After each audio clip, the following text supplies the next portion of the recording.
पश्चिम बंगाल यानी वेस्ट बंगाल के इलेक्शन के अंदर में 2 हफ्ते से भी कम का समय बचा हुआ है और हर दिन राजनीति नया रंग दिखा रही है, नया करवट बदल रही है। दोनों जो सत्ता पक्ष देश के अंदर और बंगाल के अंदर में और जो विपक्ष दोनों जगहों पे है, ये एक दूसरे के ऊपर आरोप लगा रहे हैं। भाजपा जो कि सेंटर के अंदर में जिसकी गवर्नमेंट है, उसका यहां पर कहना पिछले 1-1.5 साल से नैरेटिव्स को बिल्ड किया गया कि बंगाल के अंदर में सिस्टमेटिकली जो इन्फिल्ट्रेंट्स है बांग्लादेश के, उनको बसाया गया, ठहराया गया। ये देश के रिसोर्सेज को, बंगाल के रिसोर्सेज और जॉब को तो अफेक्ट कर रहे हैं, साथ ही साथ डेमोग्राफिक शिफ्ट को भी वहां पर ला रहे हैं, जिसके अंदर में इलेक्शन फ्री और फेयर तरीके से नहीं हो पा रहा है। इसके अलावा अमित शाह साहब का वो आया था भाषण, एक आपने सुना था स्पीच थी, जिसके अंदर उन्होंने कहा कि भाई हमने तो कई अर्जी की, हमने तो बहुत कम्युनिकेट किया ममता दीदी के साथ में कि भाई हमें कुछ जमीनें दे दो, बॉर्डर पे फेंसिंग करनी है हमें, लेकिन इसके लिए भी वहां पर वो जमीन बंगाल सरकार ने हमें नहीं दी। ऑल्दो कहा गया कि भाई आप गृह मंत्री हो, जब देश के डिफेंस का मामला है तो वहां पर आप ऐसे कैसे कह सकते हो कि आपने चिट्ठी लिखी, चिट्ठी पे कुछ हुआ नहीं, तो उनको भी वहां पर इसके लिए काफी ज्यादा क्रिटिसिज्म का सामना करना पड़ा। तो दोनों का वहां पता। अच्छा, टीएमसी का, देश के अंदर में जो विपक्ष है, ममता जी की जो पार्टी है, उनका यहां पर कहना है कि जो पूरी प्रक्रिया बंगाल के अंदर में फिलहाल चल रही है एसआईआर की, है ना, स्पेशल इंटेंसिव रिवीजन, जिसके अंदर में ये इंश्योर करना है कि भाई जो वोटर्स हैं एलिजिबल, वो वोट कर सके, उनका नाम बाहर ना रह जाए इलेक्टोरल रोल से, और जो इन एलिजिबल वोटर्स हैं, मतलब जो जायज वोटर नहीं है, है ना, उनको इस इलेक्टोरल रोल से आउट किया जाए ताकि फ्री एंड फेयर इलेक्शन को कर सके। तो ये इस पूरी प्रक्रिया एसआईआर को यहां पर ला करके कंडक्ट किया जा रहा है बंगाल के इलेक्शन में। टीएमसी का और ममता जी की जो पार्टी, ममता जी का खुद का, आप देखिए कोर्ट में जाकर के पैरवी करने लगी, पहली चीफ मिनिस्टर बनी और काफ़ी ये हाईलाइट भी हुआ, उनको तारीफ भी मिली इस चीज़ के लिए। तो उनकी पार्टी का और उनका यहाँ पर यह कहना है कि जो पूरी एसआईआर की प्रक्रिया हो रही है ये निष्पक्ष नहीं है, अनबायस्ड नहीं है ना। यहाँ पर सिस्टमेटिकली क्या किया जा रहा है कि जो वोट बैंक है, जो वोटर्स हैं टीएमसी के बंगाल के अंदर में, उनको वहां पर डिस्प्रोपोर्शनेटली अफेक्ट किया जा रहा है, हटाया जा रहा है ताकि वो वोट ना कर सके और इससे चुनाव के अंदर में एक बढ़त मिल सके। किसको? भाजपा को। ममता जी के लिए काफी इसलिए जरूरी भी है, 3 बार से बंगाल को अपना किला, अपना गढ़ बना करके रखा है इन्होंने, और जिसको अभी तक कोई पेनिट्रेट नहीं कर पाया है। 3 बार से लगातार मुख्यमंत्री हैं, one of the longest serving chief minister के अंदर की कैटेगरी के अंदर में आती हैं। लेकिन राजनीति के अंदर में कुछ भी सर्टेन नहीं होता है, तो देखना है कि इलेक्शन के अंदर में होता है कि अब तो 2 हफ्ते से भी कम का समय बचा है इलेक्शन के अंदर में। आगे हम बढ़े, इस पूरी चीज का हम यहाँ पर एक डिटेल एनालिसिस करने वाले हैं और हम यहाँ पर किसी एक पक्ष की बात नहीं करने वाले।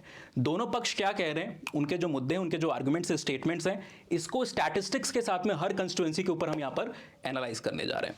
हमारे साथ आप चैनल पे जुड़ सकते हो, टेलीग्राम हैंडल्स हमारे दिए हुए हैं, इसको आप सब्सक्राइब कर लो, और इंस्टाग्राम पे ऐसे कई सारे जो माइक्रो वीडियोस हैं, छोटे वीडियोस हैं, शॉर्ट्स, रील्स, वो आती रहती हैं डेली अपडेट के लिए, तो वहां पर भी आप हमारे साथ जरूर कनेक्ट हो जाइएगा। अब हम बात कर लेते हैं दोनों स्टैंड्स क्या क्या हैं।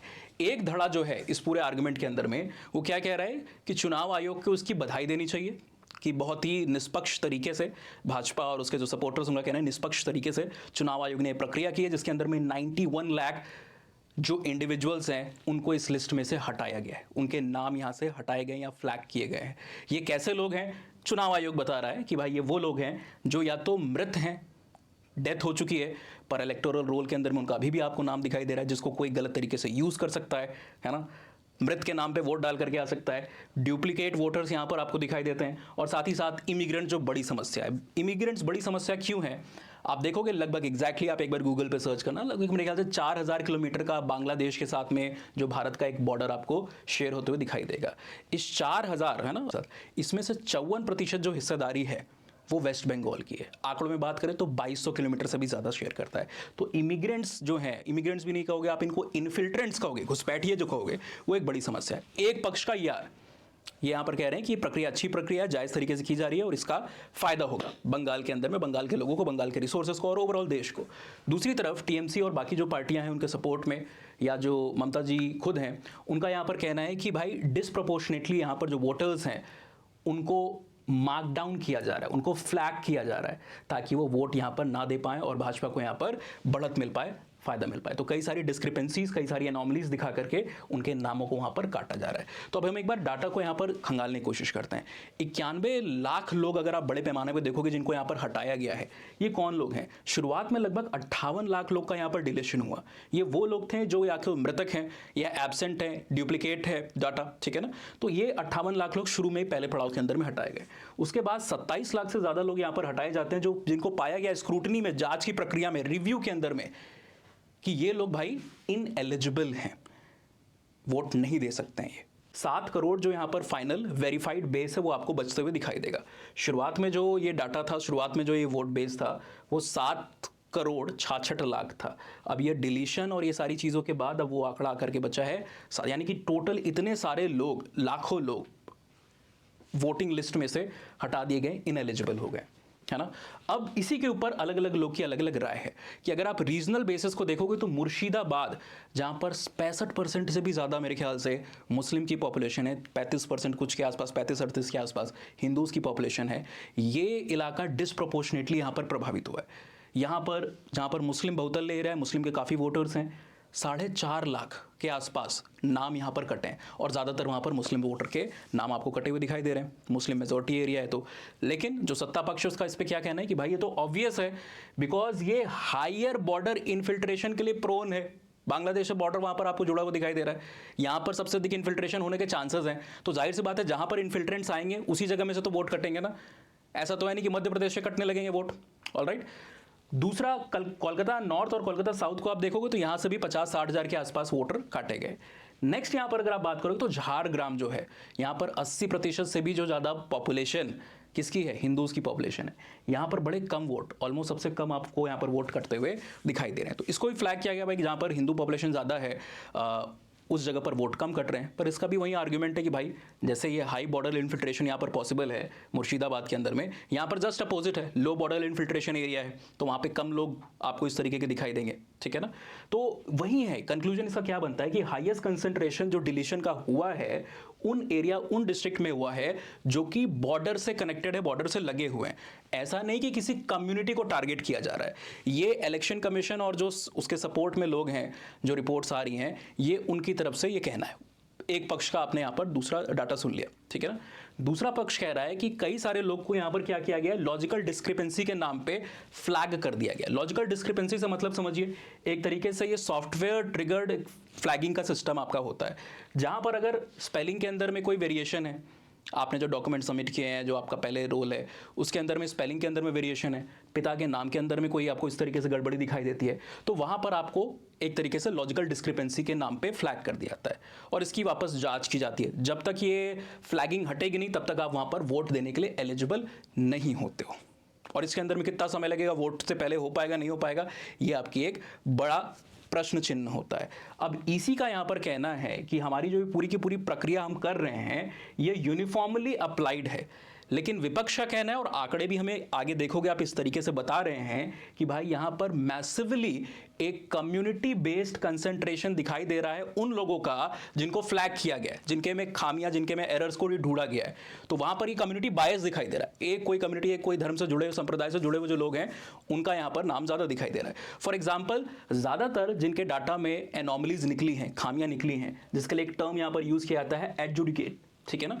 एडजुडिकेट का मतलब क्या है कि जब आप रिव्यू के अंदर में जाते हो, आपकी प्रोसेस ना तो आपका जो एलिजिबिलिटी उसको कंफर्म किया गया है, ना तो उसको रिजेक्ट किया गया है, आप त्रिशंकु बनकर के अभी बीच में हो, है ना। रिव्यू की प्रक्रिया के अंदर में आप हो, आपको यहाँ पर डॉक्यूमेंट दिए हैं, आपने सबमिट किया, उसको वेरीफाई वहाँ पर किया है, उसके बेसिस पे तय किया जाएगा कि भाई आपका यहाँ पर एलिजिबिलिटी बनती है या फिर नहीं बनती है।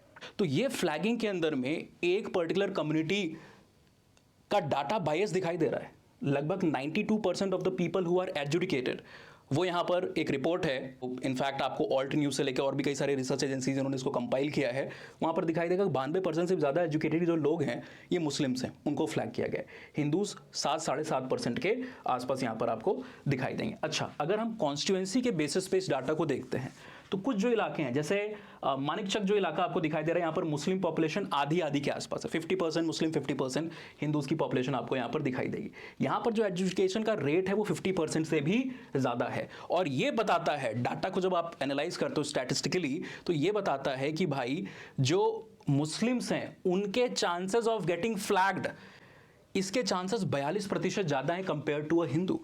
इसी तरीके से शमशेरगंज का डाटा है, मोताबारी का डाटा है, पर यहाँ पर मुस्लिम की पॉपुलेशन ज़्यादा है, 82% 70% के आसपास में। बहरामपुर का जो ये डाटा है जहाँ पर 27% मुस्लिम्स की पॉपुलेशन है, ठीक है ना। इस जगह पर भी it is more likely for people who belong to Muslim community, 4 गुना ज़्यादा उनके चांसेस हैं कि वहाँ पर उनका एजुकेशन आपको देखने को मिलेगा, रिव्यू के लिए फ्लैग किया जाएगा। और जब तक आपका ये फ्लैग किया गया, एजुकेटेड है, आपका स्टेटस अंडर रिव्यू एक तरीके से समझ लो आपका स्टेटस है, तब तक आप वोट डालने के लिए एलिजिबल नहीं हो। तो ये मामला यहाँ पर दिखाई दे रहा है। अच्छा, अब दोनों पक्ष का आपने सुन लिया। एक का कहना है कि भाई ये तो कॉमन सेंस है, अगर मुर्शिदाबाद में ज़्यादा लोगों के नाम कट रहे हैं और मुस्लिम्स के ज़्यादा नाम कट रहे हैं, ये कॉमन सेंस की बात है भाई कि इन्फिल्ट्रेशन हो रहा है, बांग्लादेश से लोग आ रहे हैं, मोस्टली मुस्लिम कम्युनिटीज़ के लोग आ रहे हैं, मुस्लिम बहुतल्य इलाका है, माइनॉरिटी हिंदूज तो माइनॉरिटी में बांग्लादेश के अंदर में, तो जो बॉर्डर से लगे एरिया है, जाहिर सी बात है उनके अंदर में ज़्यादा नाम कटेंगे लोगों के या फ्लैग किए जाएंगे, ठीक है ना, और वो मुस्लिम्स के ज़्यादा होंगे, तो इसमें कोई बहुत ज़्यादा सरप्राइज होने की बात नहीं है। एक पक्ष का ये कहना है। दूसरा पक्ष कह रहा है कि अगर आपकी डाटा सही भी होता तो उसके अंदर में likelihood of a Muslim getting adjudicated वो ज़्यादा क्यों है, कि इसकी चांसेस क्यों ज़्यादा हैं हिंदू के कंपैरिजन में कि मुस्लिम का नाम वहाँ पर फ्लैग होगा या फिर नाम कटेगा। अब इसका भी रिस्पॉन्ड वहाँ पर किया है कि भाई जो आपके माटुआ हिंदूज़ हैं, है ना, जो कि टिपिकली 2018-19 के बाद से जिनका एक शिफ्ट दिखाई दिया है, भाजपा को वोट भी करते हुए दिखाई दिए हैं, उनके भी कई सारे लोगों के नाम यहाँ पे से लिस्ट में से गायब हो गए, कट गए, और वो लोग काफ़ी नाराज़ भी हैं भाई। वो लोकल लीडर से पूछ रहे हैं वहाँ पर कि भाई हमारे नाम कैसे कट गए, हम तो भाजपा को वोट दे रहे हैं पिछले कई सारे सालों से, है ना, और सेंटर में आपकी गवर्नमेंट है, फिर भी हमारे नाम कट गए, ये तो हमारे साथ धोखे वाली बात हुई। तो जो सपोर्टर्स हैं वो कह रहे हैं भाई डिस्क्रिपेंसी अगर होती तो भाई ये मटुआ वोटर्स के यहाँ पर क्यों कटता है, इनको तो हम हटाते ही नहीं, है ना। सो ये अलग अलग नैरेटिव्स हैं, लेकिन कहीं ना कहीं इसके अंदर में कंसर्निंग सिचुएशन इसलिए भी बनती है बिकॉज साधारण लोगों की आप बात छोड़ दो, जिनके वेरीफाइड क्रेडेंशियल्स हैं देश के अंदर में, जो विशिष्ट लोग हैं, उनके नाम भी गलत तरीके से यहाँ पर फ्लैग होते हुए दिखाई दिए। इसके कुछ चुनिंदा एग्जांपल मैं यहाँ पर लेकर के आया हूँ जो अलग अलग न्यूज़ रिपोर्ट्स के अंदर में दिखाई देगा आपको। जैसे जस्टिस शाहिदुल्लाह मुंशी साहब हैं, ये कलकत्ता हाई कोर्ट के फॉर्मर जज रह चुके हैं, और इनको वहाँ पर नॉट फाउंड फ्लैग किया गया, नॉट फाउंड इनका स्टेटस दिखाया गया, जबकि इन्होंने सारे डॉक्यूमेंट, भाई अब जज से बढ़िया तरीके से डॉक्यूमेंट कौन प्रेजेंट करेगा, सारे डॉक्यूमेंट प्रेजेंटेड हैं बट नॉट फाउंड दिखा रहा है स्टेटस। दूसरा यहाँ पर आप देखोगे मोहम्मद शामीन अख्तर, ये विंग कमांडर रह चुके हैं। भाई देश के लिए सरहद पे, आप सरहद की बात कर रहे हो, इन्फिल्ट्रेशन को रोकना है, देश के लिए जो लड़ते हैं, सैन्य बल जो हमारा है, इंडियन एयरफोर्स के अंदर 17 साल इन्होंने सर्विस दी हुई है, और इनका जो नाम है वो आपको यहाँ पर गायब दिखाई देगा बिना किसी हियरिंग के। यहाँ पर आप देखोगे deleted entirely on March 28 without the hearing, 28 मार्च को गायब हो गया नाम यहाँ पर। अच्छा, ये सब छोड़ो, एक जो बहुत चीज़ कंसर्निंग इससे भी ज़्यादा दिखाई दी, जहाँ पर सुप्रीम कोर्ट को स्टेप इन करना पड़ा। यहाँ पर कांग्रेस के एक कैंडिडेट है जिनका नाम है मोहताब शेख, इनका डाटा यहाँ पर डाटा इनकंसिस्टेंसीज हमने बताई थी ना, उसको लेकर के फ्लैग किया गया था। और यहाँ पर क्या हुआ, रीज़न क्या था कि फादर्स की डिटेल जो है वो यहाँ पे आपको कुछ उसके अंदर में गड़बड़ी दिखाई दे रही, यहाँ तक ये मामला था। सुप्रीम कोर्ट यहाँ पर, इसने सुप्रीम कोर्ट को इंटरवीन करने पे मजबूर किया, सिर्फ सुप्रीम कोर्ट ने इनको वहाँ पर वापस से माना कि यहाँ पर भाई इनका रिस्टोर करना चाहिए क्रेडेंशियल्स को, ठीक है। तो बात उठती क्या है, इसको बताने का मतलब क्या है कि इतने विशिष्ट लोग, जो एक हाईकोर्ट का जज, इंडियन एयरफोर्स के अंदर में 17 साल सर्विस देने वाला इंसान, और एक राजनेता, एक कैंडिडेट जो है एक पार्टी का, अगर उसके साथ में ये इनकंसिस्टेंसीज दिखाई दे रही हैं, ये एरर्स दिखाई दे रहे हैं, ये डिलेस दिखाई दे रहे हैं, तो गांव देहात का एक आम इंसान बंगाल के अंदर में कितनी परेशानी, वो तो इसमें जाएगा भी नहीं, उसको क्या ही मिल रहा है ना, वो इतनी समस्या, उसके लिए इलेक्शन बहुत नहीं है, उसके लिए तो डेली एक लाइफ में एक नई प्रॉब्लम है। फॉर हिम इलेक्शन, हिम और her is election is not the biggest problem in the life, रोज नई प्रॉब्लम है।